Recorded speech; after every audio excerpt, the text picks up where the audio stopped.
Было бы что-нибудь, чтобы сказать начинающим? Я бы посоветовал воспринимать татуировку как полноценную работу, не как средство для хайпа, не как... Это, конечно, отчасти так, но не настолько, как многие думают. Да, То есть это нелегко и просто. К этому надо относиться со всей душой, вкладываться в это, полностью отдаваться. То есть это можно сразу забыть про слово «выходной». Многие думают, что типа жизнь такая легкая, свободный график. Когда хочу, тогда отдыхаю. Но по факту ты не отдыхаешь. Да, ты 24/7 ты думаешь, работаешь, ты переписываешься с клиентами. Это же тоже работа. Да.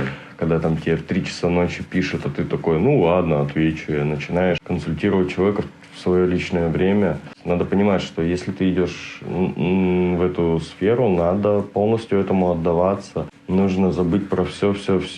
И первые там несколько лет будут уйма времени, денег, стараний, энергии, да, даже здоровья. Не услуга и не сервис, это, ну, так скажем, это просто творчество. Да. Выделил на них время. Вот. И я бы хотел, чтобы люди это прекрасно, ну, кто начинает, сразу понимали, где они еще поймут, что такое. Вообще, в какой момент вы узнали то, что это не... Наверное, через месяц-два по приезду. Вот, мне рассказали, у меня знакомые сталкивались с этим, они их, так скажем, ловили за работу, они платили там, кажется, 2 либо 3 миллиона. Вон, я точно не помню. Ну, им тогда повезло. Ну да. Потому что в основном... могут быть и похуже последствия. На да. самом деле, ну это глупо, мне кажется. Это же всего лишь татуировка, и опять же, это не какая-то супер хирургическая операция. То есть, тем более, большинство мастеров вроде бы понимают, как это. То есть, я думаю, что, ну, со временем это нужно подождать год-два, и, так скажем, все войдет в свое русло. Главное, чтобы местные ребята не сбавляли обороты, дальше продолжали прокачивать индустрию, заявлять о своих правах, и чтобы уже наконец-то это стали, чтобы было это официальной профессией, чтобы быть социальным элементом. На чем говорить? Ну, то есть, если Корея это прогрессирующая страна, то, мне кажется, она должна... Как яркий пример могу привести то, что в Австралии даже проститутки легализованы.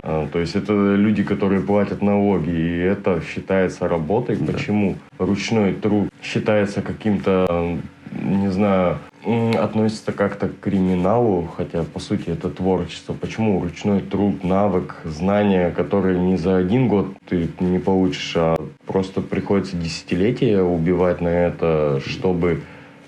предоставить эту возможность. Каким способом ты прячешься? Честно, самое, так скажем, это незаметное место, это когда перед лицом прям. Да, я просто работаю в кабинете и все. То есть я не парюсь. У меня просто, считай, нету ни вывески, нифига, то есть нет какой-то такой супер рекламы. Да, и клиенты не корейцы, сейчас это не нужно. Не, есть корейцы, ходят там, но я не так много работаю с корейцами. Каким путем ты вообще попал в Корею? Почему Корея? Я здесь ездил, у меня приглашали по работе на неделю, я приезжал, я, честно, такое, стереотипное очень мышление, так скажем, было. Но когда приехал, мягко говоря, охренел, и, то есть, мне здесь понравилось, здесь хорошая инфраструктура, здесь красивая архитектура, здесь природа все равно имеется красивая. Люди ты выходишь на улицу и не паришься, если где-то вдали идет какой-то пьяный мужик, ты думаешь, скорее всего, трудяга какой-нибудь. Как обстоят дела насчет вообще легализации в России? То есть нужны ли какие-либо бумажечки, чтобы заниматься этим, или всем по барабану? По большому счету всем похрен. Никто не беспокоится об этом. Никто никогда не проверяет эту студию, потому что это очень много мороки. Без разницы, потому что главное, чтобы платились налоги, а откуда и как. Можно зарегистрировать эту студию как фотостудию, как арт-студию, там еще что-то, хоть как маникюрный салон или что-либо еще. Можно, так скажем, таких документов, как по части санитарии, то нужен только сам минимум. Это Я, честно, даже не представляю, что это за бумажка. Я 1500 рублей заплатил, и мне дали ее. Все. Я, честно, я нарушил закон, я не ходил и не слушал, что там за бред будут нести. Никто на него не ходит. Ну, есть ребята молодцы, кто реально приходит, слушает и так далее. Но тратить на это время, когда ты можешь просто спокойно за чашечкой кофе дома полчаса посмотреть на ютубе всю ту же информацию. Вот. И затронем интереснейшую тему тогда. Криминальные татуировки.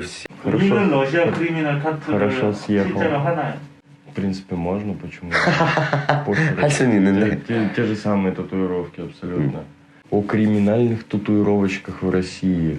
Оно все еще есть, да, люди это делают, и там без разницы. Ну, то есть все это делают. Это, по сути, та же самая татуировка. Для мастера это ничем не отличается. Вот. Единственное, есть, конечно, такое поверье, что нужно делать именно в тюрьме татуировки. Но большинство народу как-то там около криминала, они в основном просто херачат все подряд с каким-то там для себя значением. Значение татуировок уже давным-давно никто не помнит. Ну, как в России есть книжка такая. Значение всех криминальных татуировок с логикой. Это там очень много идеологии, на самом деле, очень грамотно. И татуировки настоящие криминальные могут рассказать о жизни больше, чем там любой документ. А кто-то хочет, наоборот, доказать, показать. Вот. Не всегда это удачно заканчивается. Это так же, как в Корее делают вот эти а-ля криминальные бандиты. Самое смешное, корейцы же немножко недолюбливают. Да. Делают именно традиционную японскую татуировку. Это, конечно, забавно выглядит. Не, как стиль-то хороший, красивый, но просто вот сама ассоциация. Да. Вот, как бы такая. Вообще, насколько я знаю, еще раньше в тюрьме делали краску из кирзового сапога из санины, да. Моча, и просто отрезали сапог, плавили его. Если я не ошибаюсь, что-то еще добавляли. Ну, по большей части это просто сапог и моча. И гитарная. Да. Затачивали оба. Даже могу помнить технологию. Брали 2 провода, в стакан насыпали соль, суешь 2 провода и суешь туда гитарную струну, и она из-за реакции химической начинает затачиваться. Вот. Ну, потому что в тюрьме все мало что можно достать. Вот. Интересно, а здесь в тюрьмах делают такое? Нет. У них за этим слежение получше, чем у нас. Сейчас, секунду. Спасибо, что сегодня приехал, уделил время за суппорт такой определенный. Вот. Я думаю, мы заканчиваем. 오늘 정말 즐겁게 대화를 하면서 인터뷰를 진행을 했고요. 정말 고맙게도 저희를 도와주고 또 이런 목소리를 내주는 작업자가 있어서 너무 고마운 마음밖에 없고요. 저희는 다음번 영상으로 찾아뵙도록 하겠습니다. 시청해주셔서 감사합니다. Еще раз здравствуйте.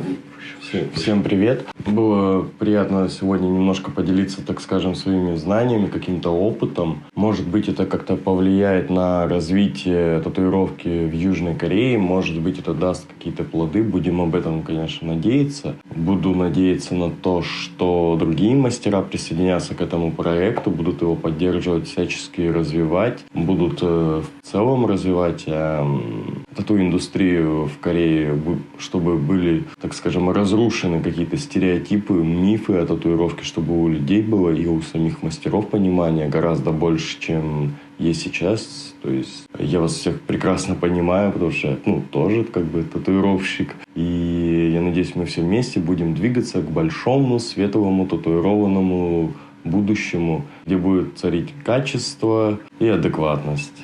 Все, всем спасибо. Там аньохи косаешеньки.